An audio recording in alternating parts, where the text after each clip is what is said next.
Hi friends, welcome to శ్వేత వంటిల్లు. ఈరోజు నేను చూపించబోయే రెసిపీ ఆలూ రైస్. చాలా సింపుల్గా ఇంట్లోనే చేసుకోవచ్చండి. సో లేట్ చేయకుండా వీడియోలోకి వెళ్ళిపోదాం. ముందుగా స్టవ్ వెలిగించి ప్యాన్ పెట్టి 5 టేబుల్ స్పూన్ల వరకు ఆయిల్ వేసుకోవాలి. ఆయిల్ వేడయ్యాక మనం ముందుగా కట్ చేసిన ఆలూని వేసి గోల్డ్ కలర్ వచ్చే వరకు ఫ్రై చేసుకోవాలి. ఆలూని ఇలా మీడియం సైజులో కట్ చేసుకోవాలి.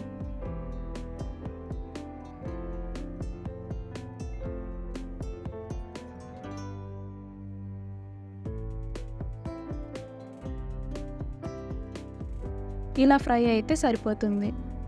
ఆలూ ఇలా ఫ్రై అయ్యాక ఒక ప్లేట్లోకి తీసుకుందాం.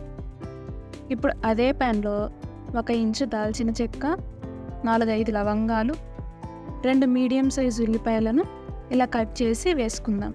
2 పచ్చిమిర్చిని కూడా ఇలా సన్నగా కట్ చేసి వేసి ఫ్రై చేసుకుందాం.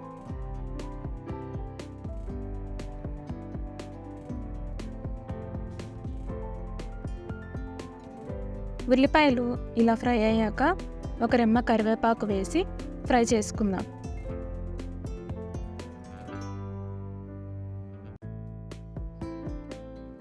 ఉల్లిపాయలు ఇలా ఫ్రై అయ్యాక 1 టేబుల్ స్పూన్ అల్లం వెల్లుల్లి పేస్ట్ వేసి పచ్చివాసన పోయేంత వరకు ఫ్రై చేసుకోవాలి. అల్లం వెల్లుల్లి పేస్ట్ అప్పటికప్పుడు నూరుకున్నదైతే మనకి టేస్ట్ అనేది బాగుంటుందండి. అల్లం వెల్లుల్లి పేస్ట్ ఇలా ఫ్రై అయ్యాక 2 మీడియం సైజ్ టమాటాలను ఇలా కట్ చేసి వేసుకొని ఒకసారి కలుపుకుందాం.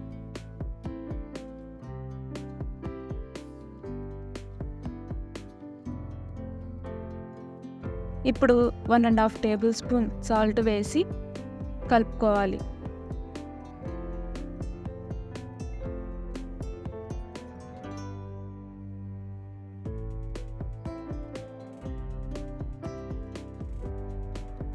ఇలా కలుపుకున్నాక మనం ముందుగా ఫ్రై చేసుకున్న ఆలూని వేసి మొత్తం ఒకసారి కలుపుకుందాం.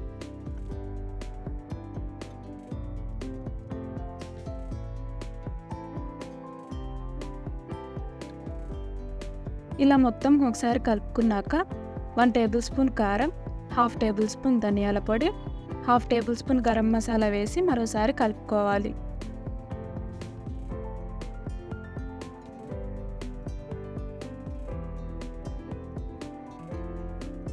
ఇలా కలుపుకున్నాక మనం ముందుగా ఉడికించి పెట్టుకున్న రైస్ని వేసుకుందాం.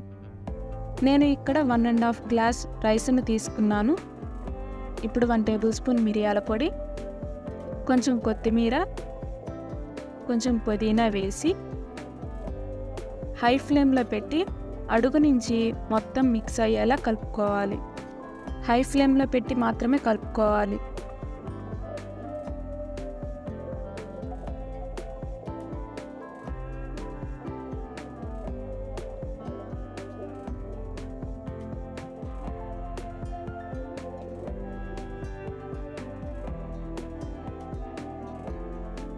ఇలా మొత్తం కలుపుకోవాలి. ఇప్పుడు స్టవ్ ఆఫ్ చేసి ఒక ప్లేట్లోకి సర్వ్ చేసుకుందాం.